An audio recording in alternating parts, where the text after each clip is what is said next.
sila sa buong may kapal. Ang lahat ng ating mga kapatid na naririto, ang mga nagdadalamhati at nalulumbay, at ang lahat ng nakikiramay, ay magkasama-sama nawa sa langit na tahanan. Idalangin natin sila sa buong may kapal. Naway gantimpalaan ng Panginoon ng ating mga yumaong kapatid, kamag-anak at pinagkakautangan ng loob.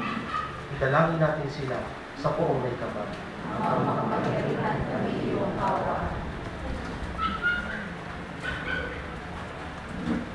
Ama naming mapagkalinga, ipagkaloob mo sa lahat ng nakikipag-isa kay Kristo ang muling pagkabuhay sa piling mo, kasama ng iyong anak at ang Espiritu Santo, magpa sa walang hanggan. Amen.